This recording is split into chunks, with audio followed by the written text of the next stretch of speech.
देशभरात वाहतूक नियम मोडणाऱ्यांसाठी एक महत्त्वाची बातमी आहे. तुम्ही वाहतुकीचे नियम तोडून त्यावरील ई-चालान सरळ लोक अदालतीत जाऊन माफ करून घेण्याचा विचार करत असाल, तर ते आता शक्य होणार नाही. आता लोक अदालतीत जाण्यासाठी तुम्हाला आधी चलनाच्या एकूण दंडापैकी किमान 50% दंड भरावा लागणार आहे.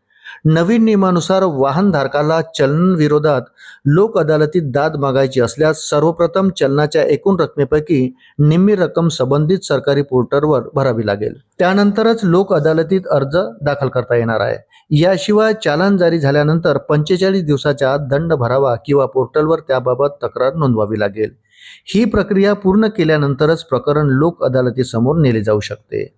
तसेच ड्रायव्हिंग लायसन बाबतही नवीन नियम याआधी लागू करण्यात आले आहेत. या नियमानुसार 1 जानेवारी 2026 पासून जर एखाद्या व्यक्तीला एका वर्षात 5 किंवा अधिक चालान जारी केले गेले तर त्याचं ड्रायव्हिंग लायसन्स आपोआप रद्द केलं जाईल. 1 जानेवारी 2026 पासून एका वर्षात चालकाला 5 किंवा त्याहून अधिक वाहतूक चालान मिळाल्यास त्याचा ड्रायव्हिंग लायसन्स आपोआप रद्द करण्याची तरतूद लागू होऊ शकते. तसेच ज्यांच्या वाहनावरील चालान प्रलंबित असतील त्यांची वाहने ब्लॅकलिस्ट केली जाऊ शकतात. अशा वाहनधारकांना परिवहन विभागाच्या ऑनलाईन सेवांचा लाभ घेण्यात अडचणी येऊ शकतात. वाहनावरील थकीत चालन असल्यास वाहन मालकी हस्तांतरण, पत्ता बदल, वाहन श्रेणी बदल, परमिट, फिटनेस प्रमाणपत्र आणि हायपोथेकेशन रद्द करणे यासारख्या अनेक सेवा उपलब्ध होणार नाहीत.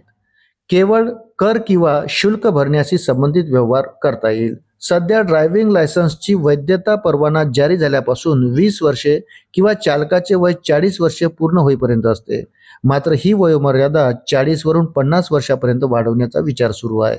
हा प्रस्ताव मंजूर झाल्यास वाहनधारकांना वारंवार आरटीओ कार्यालयात जाण्याची गरज कमी होऊ शकते.